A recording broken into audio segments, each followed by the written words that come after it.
வணக்கம் மக்களே. சுங்கை புலால் வெட்லேண்ட் ரிசர்வர் பாகம் 2.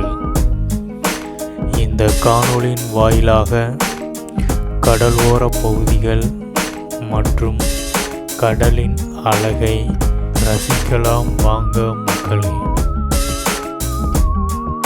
கடலோர பகுதிகளில் இருந்து உள்ளே செல்ல ஆரம்பித்தோம்.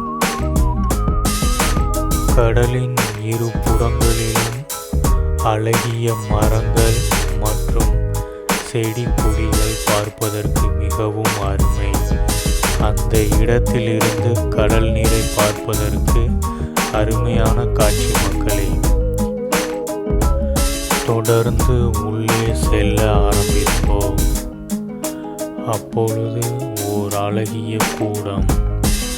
அந்த கூடத்தின் அழகை அருகில் சென்று பார்ப்போம் மக்களே.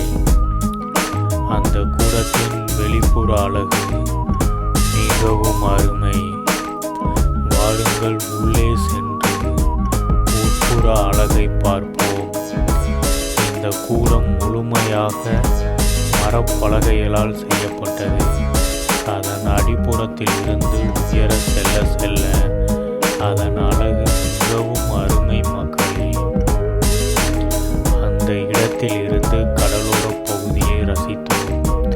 கடலோர பகுதிகளின் மரங்கள் மிகவும் அருமை மக்களே. தொடர்ச்சியாக இங்கிருந்து மலேசியா நாட்டின் கட்டிடங்களை பார்ப்பதற்கு மிகவும் அருமை மக்களே. இந்த கட்டிடங்கள் அனைத்தும் மலேசியா நாட்டை சார்ந்தவை. இந்த அழகை ரசித்தபடியே கடலின் உட்பகுதியிலிருந்து வெளியேற ஆரம்பித்தோம் மக்களே. அப்பொழுது கடலோர பகுதியில் உயர்ந்த மரங்கள் பார்ப்பதற்கு கூடுதல் சிறப்பு மக்களே. கடலின் ஓர பகுதியை அடைந்தோம். அந்த பகுதியில் இருந்து கடலோர பகுதிகளில் உள்ள மரம் செடி கொடிகள் பார்ப்பதற்கு மிகவும் அருமை மக்களே. தொடர்ந்து காட்டினுள் செல்ல ஆரம்பித்தோம் மக்களே. செல்லும் வழி எங்கிலும் சதுப்பு நில காடுகள், அதன் அருகில் உள்ள மரங்கள் பார்ப்பதற்கு கூடுதல் அழகு மக்களே. அந்த இடத்தில் இருந்து காட்டை விட்டு வெளியேற ஆரம்பித்தோம் மக்களே. செல்லும் வழி எங்கிலும் அடர்த்தியான மரங்கள் மிகவும் அருமை. இந்த காணொளியின் நோக்கம் பசுமையான சிங்கப்பூரை போன்று நமது நாட்டையும் உருவாக்க வேண்டும் மக்களே.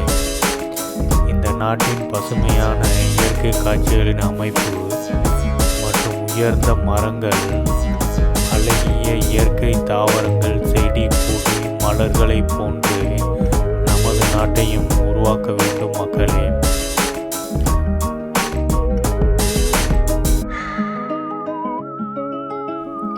மரங்களை வளர்ப்போம், நீரின் மட்டத்தை உயர்த்துவோம். மீண்டும் மற்றொரு காணொளியில் சந்திப்போம். நன்றி, வணக்கம் மக்களே.